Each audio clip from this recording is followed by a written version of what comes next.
ಆತ್ಮೀಯ H16 news ಅರ್ಥಾತ್ ಹೇ ಸೀತಾರಾಮಗೆ ಸ್ವಾಗತ. ನಾನು ನಿಮ್ಮವ MI ಅಥವಾ ಮಲ್ಲಪ್ಪ ಜೋತಾವಾರ್. ಆದ್ಮೇಲೆ ಈಗ ತಾವು ದಿನ ಸುದ್ದಿಗಳನ್ನ ಅದರ ಜೊತೆಗೆ ವಿಶೇಷತೆಗಳನ್ನ ನೋಡ್ತಾ ಹೋಗಿ ವಿಶೇಷ ಈ ಮೊದಲನೇ ಸುದ್ದಿಯನ್ನು ನೋಡಿ.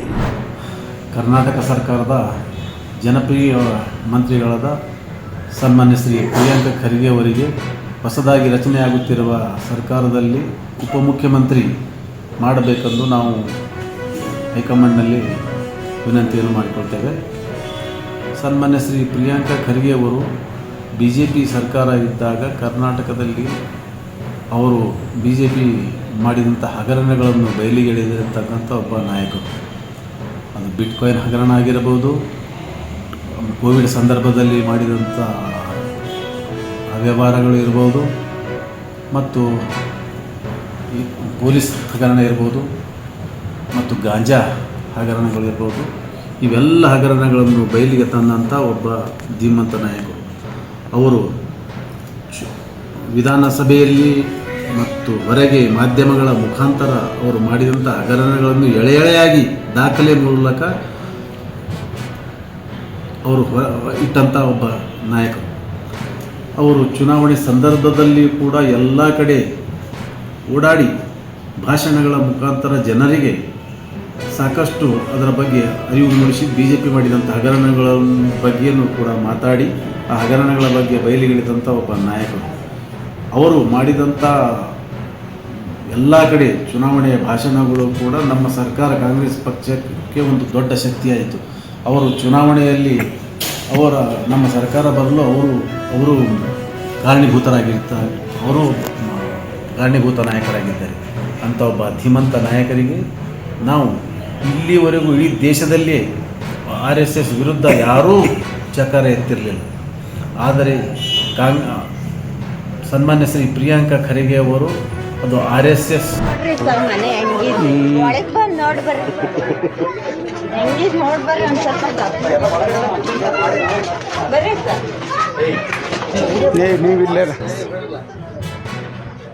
ನೋಡಿ ಸರ್, ಈ ಮನೆ ಒಳಗೆ ನಾವ್ ಹೆಂಗಿರ್ಬೋದು ಎಲ್ಲ ಕಡೆಗೂ ಬಿದ್ದಿದ್ದೀವಿ. ಅಯ್ಯೋ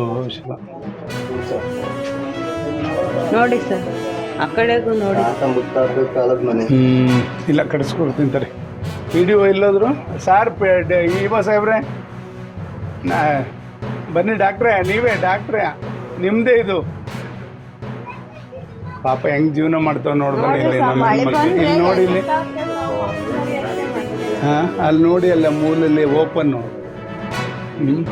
ಈ ಎಡಗಡೆ ಇಲ್ಲೂ ಓಪನ್. ಚೆನ್ನಾಗಿದೆಯಾ? ಇದೆ ಚಂದ, ಎಲ್ಲ ಬಿದ್ದ ಇದೆ ಮಾಡುವ ಈ ಪರಿಸ್ಥಿತಿ. ಇಲ್ಲ ಮಾಡಿಸ್ಕೊಡ್ತೀನಿ, ಸುಮ್ಮನೆ ಧೈರ್ಯವಾಗಿರು. ಸತಿ ಏನಾದ್ರು ಮನೆ ಬಂದ ತಕ್ಷಣ ಮೊದಲು ಹಾಕ್ಕೊಡ್ಬೇಕು ಸರ್. ಹಾಕ್ಕೊಡ್ತೀನಿ. ಪಟೇಲ್ ಕೊಡಗಡೆ ಆಶ್ರಯ ಕಾಲೋನಿ ಅಲ್ಲೆಲ್ಲ ರಸ್ತೆ ಚರಂಡಿ ಎಲ್ಲ ಆಗಬೇಕು. ಈಗಿನ ಪರಿಸ್ಥಿತಿಯಲ್ಲಿ ಅಧಿಕಾರಿಗಳಿಗೂ ಕಷ್ಟ. ನಿಮಗೆ ರೋಷ ಇದೆ, ಏನಪ್ಪ ನಗರಸಭೆಯವರು ಏನೂ ಮಾಡಿಲ್ಲ ಅಂತೇಳಿ. ಅವರು ಕೂಡ ಏನು ಮಾಡದೇ ಇರ್ತಕ್ಕಂಥ ಪರಿಸ್ಥಿತಿ ಬಂದಿದ್ದಾರೆ. ಇರೋದ್ರಲ್ಲಿ ಒಳ್ಳೇದು ಮಾಡ್ತಕ್ಕಂಥ ಕೆಲಸ ಮಾಡೋಣ. ಇವತ್ತು ಮೊದಲನೇದಾಗಿ ಈ ನಗರ ಸುಂದರವಾಗಿ ಕಾಣಲಿಕ್ಕೆ ಬೀದಿ ಬದಿ ವ್ಯಾಪಾರಿಗಳನ್ನು ಎಲ್ಲಾದರೂ ಒಂದು ಕಡೆ ಶಿಫ್ಟ್ ಮಾಡಬೇಕು. ಮುಖ್ಯ ರಸ್ತೆಗಳು ಹರಿಹರಕ್ಕೆ ಗೌರವ ಬರೋ ರೀತಿಯಲ್ಲಿ ಮುಖ್ಯ ರಸ್ತೆಗಳನ್ನು ಕಾಣಿಸ್ಬೇಕು ಅಂತಕ್ಕಂಥ ಸಲಹೆ ಬಂದಿದೆ. ಅದ್ರ ಬಗ್ಗೆ ಕೂಡ ಅಧಿಕಾರಿಗಳ ಜೊತೆ ಆದಷ್ಟು ಬೇಗ ಸೇರಿ ಚರ್ಚೆ ಮಾಡ್ತೀವಿ. ಇನ್ನು ಅಂಡರ್ ಬ್ರಿಡ್ಜ್ ರಿಪೇರಿ, ಅದು ಭಾಳ ಜನಕ್ಕೆ ಗೊತ್ತಿಲ್ಲ. ಅಕಸ್ಮಾತ್ ಏನಾದರೂ ಅಲ್ಲಿ UGB ಹೊಡೆದು ಏನೋ ಅನಾಹುತ ಆದರೆ ಭಾಳಷ್ಟು ಸಂಚಾರಕ್ಕೆ ತೊಂದರೆ ಆಗ್ತದೆ. ಬರೀ ಹರಿಹರದವ್ರಿಗೆಲ್ಲ, ನಮ್ಮ ಕರ್ನಾಟಕದ ಅರ್ಧ ಕರ್ನಾಟಕದ ಜನತೆಗೆ ತೊಂದರೆ ಆಗ್ತದೆ. ಅದ್ರ ಬಗ್ಗೆ ರೈಲ್ವೆ ಇಂಜಿನಿಯರ್ಗಳು ಕೂಡ ನಾವು ಮಾಡಿಸ್ಕೊಡ್ತೀವಿ ಅಂದರೆ ಅದನ್ನು ಏಳವಲ್ಲಿ PWD ಮತ್ತು ನಗರಸಭೆಯವರು, ನಾನು ಜಿಲ್ಲಾಧಿಕಾರಿಗಳು ಕೂಡ ನಾನು ಇವಾಗ ಮಾತಾಡ್ಬಿಟ್ಟು ನೀವು ರೈಲ್ವೆ ಇಲಾಖೆಯವ್ರಿಗೆ ಹೇಳಿ ಆದಷ್ಟು ಬೇಗ ಆ ಅಂಡರ್ ಬ್ರಿಡ್ಜ್ ಕೆಳಗಡೆ ಇರ್ತಕ್ಕಂಥ ಡ್ರೈನೇಜ್ ಸಮಸ್ಯೆಯನ್ನು ಬಗೆಹರಿಸಲಿಕ್ಕೆ ನಾನು ಹೇಳ್ತೇನೆ. ಅದರ ಜೊತೆ ಮುಖ್ಯವಾಗಿ ತರಕಾರಿ ಮಾರ್ಕೆಟನ್ನು ತಹಶೀಲ್ದಾರ್ ಅವರು ಇವತ್ತು ಸೋಮವಾರ, ಬುಧವಾರ ಸಂತೆ ಇರೋದ್ರಿಂದ ಮಂಗಳವಾರ ಅಂದರೆ ನಾಳೆ ಸಂತೆ ಇಲ್ಲ. ನಾಳೆ ಸಂತೆ ಇದಾಗಲಿ, ಮುಂದಿನ ಸಂತೆ ಯಾವುದೇ ಕಾರಣಕ್ಕೂ APMC ಮಾಡೋಣ, ಏನು ತೊಂದರೆ ಬರುತ್ತೆ ನೋಡಿ ಮುಂದಿನ ತೀರ್ಮಾನ ತೆಗೆದುಕೊಳ್ಳೋಣ ಅಂತಕ್ಕಂಥದ್ದು ಈ ಸಂದರ್ಭದಲ್ಲಿ ಒಂದು ರೀತಿಯಾದಂಥ ತೀರ್ಮಾನ ಆಗಿದೆ.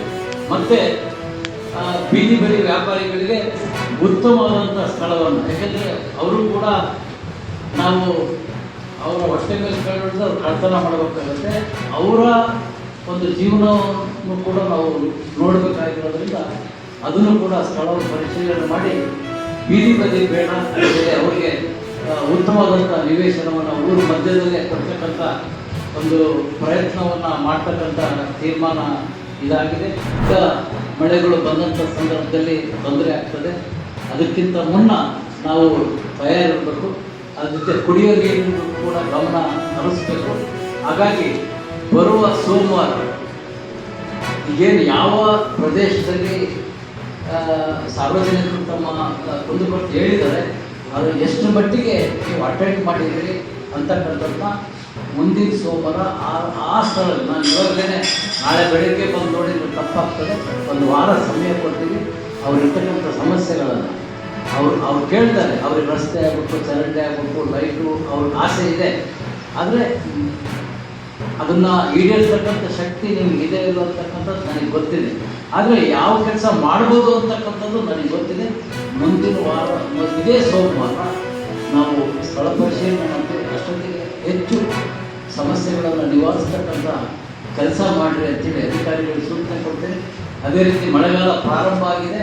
ಅರಣ್ಯ ಇಲಾಖೆಯವರು ನೀವು ಮುಖ್ಯವಾಗಿ ಈಗ ಮರದಿಂದ ರಸ್ತೆಗೆ ತೊಂದರೆ, ಮನೆಗೆ ತೊಂದರೆ ಅಂತ ಹೇಳಿದ್ರೆ ನೀವು ಕಾನೂನು ಭಾಳ ಹೇಳಿ ತೊಂದರೆ ಮಾಡಬೇಡ್ರಿ, ತೆಗಿತಕ್ಕಂಥ ಕೆಲಸನೂ ಮಾಡಿರಿ.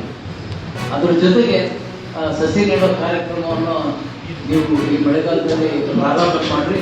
ಅಂದರೆ ನಗರ ಅಂದ ಕಾಣುವಂಥ ಗಿಡಗಳನ್ನಾಗಿ ನೀವು ಒಳ್ಳೆ ರಸ್ತೆ ಮಧ್ಯದಲ್ಲಿ ರೈಟ್ ಟ್ರೀ ಹಾಕ್ಬಿಟ್ರೆ ಎರಡೂ ಕಡೆ ರೋಡ್ ಆಗಲ್ಲ. ಸುಂದರವಾದಂಥ ಗಿಡಗಳನ್ನು ಹಾಕ್ತಕ್ಕಂಥ ಕೆಲಸವನ್ನು ಕೂಡ ನೀವು ಅರಣ್ಯ ಇಲಾಖೆಯವರು ಮಾಡಿ ಅಂತ ಹೇಳ್ತೀನಿ. ಅಧಿಕಾರಿಗಳು ಕೇಳೋದಿಷ್ಟೇ, ಬಹಳ ಕಷ್ಟದ ಸಂದರ್ಭದಲ್ಲಿ ಹರಿಹರ ನಗರ ಇರ್ತಕ್ಕಂಥದ್ದು. ಏಕೆಂದರೆ ಅತಿ ಬಡವರಿರ್ತಕ್ಕಂಥದ್ದು. ಮೊದಲೇ ಆದಂಥ ಲೇಔಟ್ಗಳಲ್ಲಿ ಯಾವುದೇ ವ್ಯವಸ್ಥೆಯನ್ನು ಕಲ್ಪಿಸಿದಂತೆ ಲೇಔಟ್ ಮಾಡಿ ತೊಂದರೆ ಆಗಿರ್ತಕ್ಕಂಥದ್ದು. ಮುಂದಿನ ಲೇಔಟ್ಗಳಲ್ಲಿ ಆ ರೀತಿಯ ತೊಂದರೆ ಯಾವುದೇ ಕಾರಣಕ್ಕೂ ಆಗಕೂಡದು.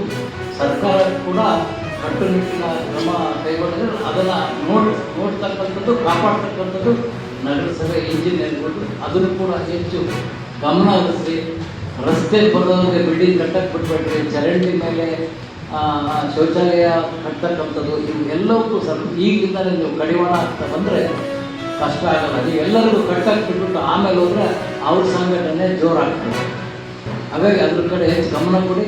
ಆಮೇಲೆ ಹೊಸ ಲೇಔಟ್ಗಳಲ್ಲಿ ಇರ್ತಕ್ಕಂಥ ಪಾರ್ಕ್ಗಳನ್ನು ಉಳಿಸ್ತಕ್ಕಂಥ ಕೆಲಸ ಮಾಡಿ. ಮತ್ತು ಪಾರ್ಕ್ನಲ್ಲಿ ಯಾರಾದರೂ ಸೈಟ್ ಮಾಡಿ ಮನೆ ಕಟ್ಟಿಸೋರು, ಈಗೇ ಹರಿಹರದಲ್ಲಿ ಪಾರ್ಕ್ಗಳು ಇಲ್ಲ, ಅದನ್ನು ಕಳ್ಕೊಬೇಡ್ರಿ. ಎಚ್ಚರಿಕೆಯಿಂದ ಕೆಲಸ ಮಾಡಿ ಊರಿನ ಅಭಿವೃದ್ಧಿಗೆ ಸಹಕರಿಸಿ ಅಂತ ಹೇಳ್ತೀನಿ. ತಾವೆಲ್ಲ ಇಲ್ಲಿವರೆಗೆ ಸುದ್ದಿಗಳನ್ನು ನೋಡಿದಿರಿ, ಜೊತೆಗೆ ವಿಶೇಷ ಘಟನೆಗಳನ್ನು ಸಹ ನೋಡಿದಿರಿ. ಅದು ನಿಮ್ಗೇನು ಅನ್ನಿಸ್ತು? ನಿಮಗೆ ಲೈಕ್ ಮಾಡಿರಿ, ಶೇರ್ ಮಾಡಿರಿ, ಕಾಮೆಂಟ್ ಮಾಡಿರಿ, ಜೊತೆಗೆ ಸಬ್ಸ್ಕ್ರೈಬ್ ನಿಲ್ಲಿಸ್ಬೇಡ್ರಿ. H16 ನ್ಯೂಸ್ ಅರ್ಥಾತ್ ಸತ್ಯದ ಕೈಗನ್ನಡಿ ವಂದನೆಗಳು.